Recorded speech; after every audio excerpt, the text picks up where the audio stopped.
On this sacred Lord's Day, we come to celebrate a beautiful, gracious, graceful, loving woman. We come to uplift our memories, to thank God for the gifts of love given through her, and to commend her into God's keeping. We come to honor this precious lady, Anne Elizabeth Giles, gone from our sight, but never forgotten, gone from our physical vision and hearing, but ever present with us. On behalf of Community Hospice, I would like to thank the family especially for sharing your beloved mother and grandmother, inherited mother, sister, companion on the journey with us. This has not been an easy journey, but it has been a blessed one, shared by family and friends, reminding precious Anne that she is loved. I would like to invite precious granddaughter forward to share.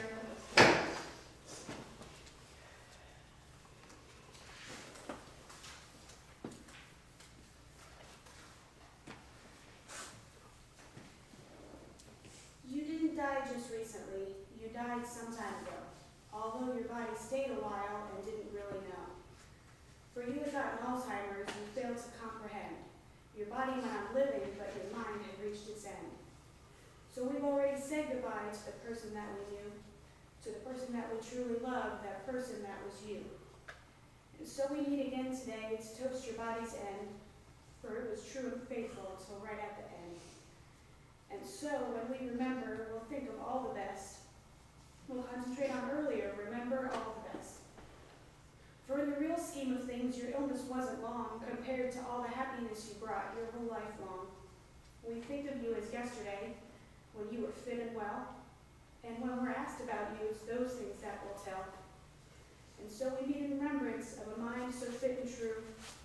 We're here to pay our last respects, say that we love you.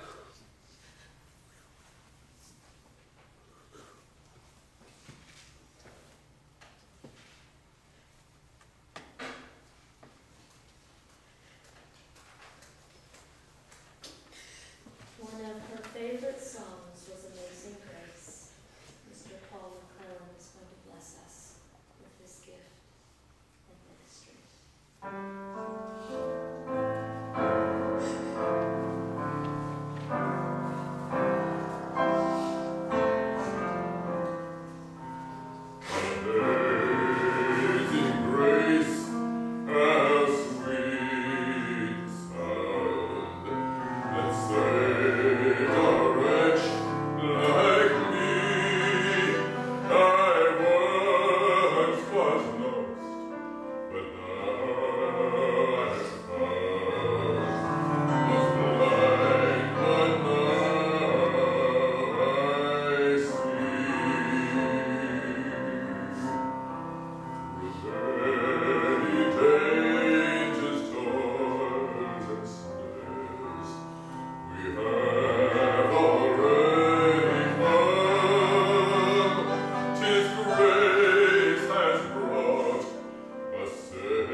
she will be greatly missed.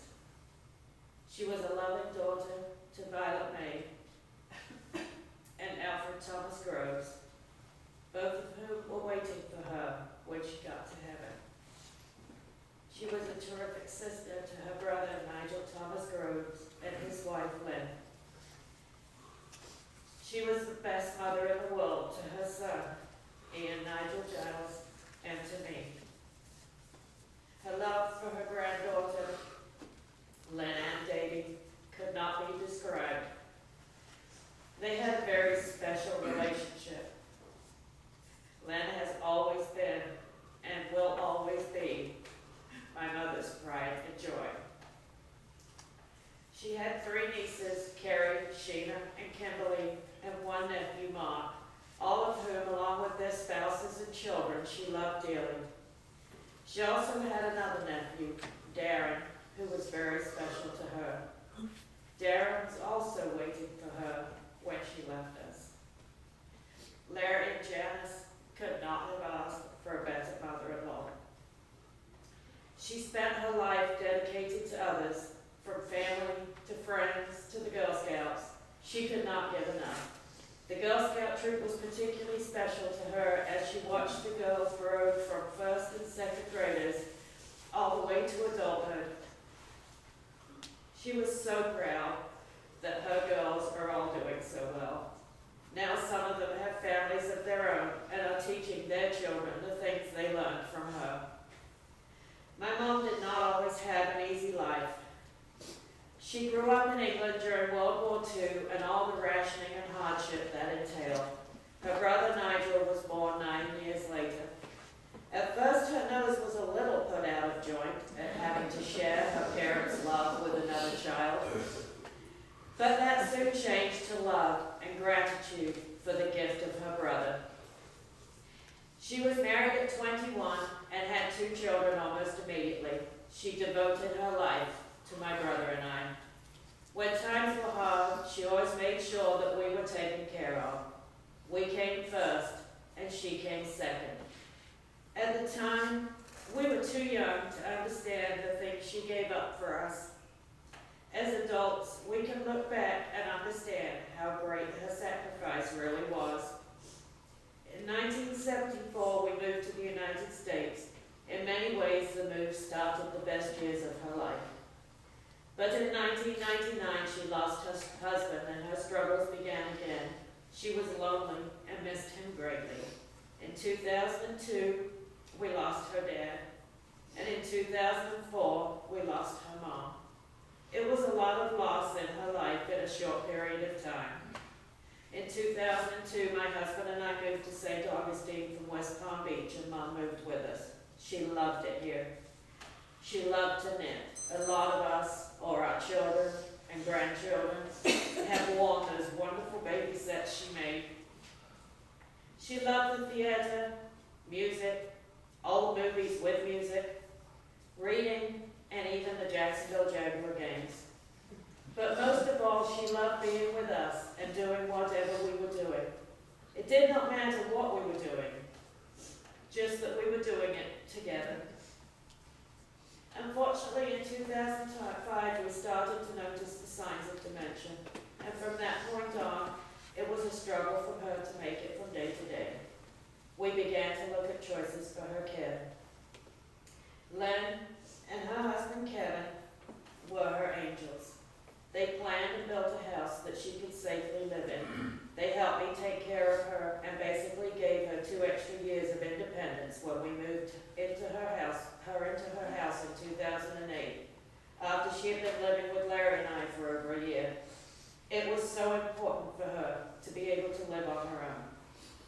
There are so many blessings, both given by her and given to her. If my mom was here today, she would want to say thank you to so many people that she has been unable to thank over the last few years due to her illness. She would thank Ian and Janice for taking the time to come down the last weekend before she left so that she could say goodbye. To Laurie for taking care of her for the last year or so. To Larry, who not only had the best mother-in-law in the world, but in return he was the best son in the world. to Kim for being there when she could, to Shelley, Steve, and Abby for loving her, and especially to Ariel for sitting with her and being so gentle with her. Ray Matheny and all the staff at Matheny Imports who allowed me the time to be with her in the last week of her life, supported me and helped me keep it together so my time with her was more valuable. She would also want to thank Giles for taking her to Stone Mountain on one of the last out-of-town trips she took, and singing with her all the way home. Mary Jo and Peg, for always being there, loving her, and including her whenever possible in the activities we enjoyed. The Girl Scouts and leaders, for being such a special part of her life, especially Lorraine and Peg and Katie, who have spent time with her in these last years. Most of all, I think she would want to thank Lynn and Kevin for being so special and allowing her the independence she so wanted, watching out for her and keeping her safe. Kevin, it takes a special man to marry into a family knowing that you will be taking care of your grandmother-in-law. We all loved Mom before she was sick. You chose to help take care of her after she was already sick. We all thank you for that. The saddest part of Mom's leaving us at this time is that she will never see her great-grandchild. Nico will be born any day now, and she cannot physically hold him. However, I believe that she will look over him every day of his life. Her spirit will live on in that very special little boy. On the last day of Mom's life, I talked to her about so many things. She looked at me, and she knew what I was saying. I told her that I loved her, and it was okay for her to rest. I also told her that I would see her again. Then I went outside, and I quietly talked to my grandparents while weeding their memorial garden. I asked them to come and get her and take her home, that she was tired and ready to be with them. 1 hour later, while I was holding her hand, they came, and my mom went to be with my grandparents.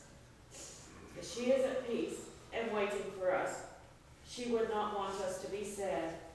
Grieving is a part of life, but it is more important to remember the good times, and there were many of them. We should celebrate her life and understand that she is at peace and not struggling anymore. Thank you, Mom, for the gift your life was to us. We will always remember you and keep a part of you in our hearts.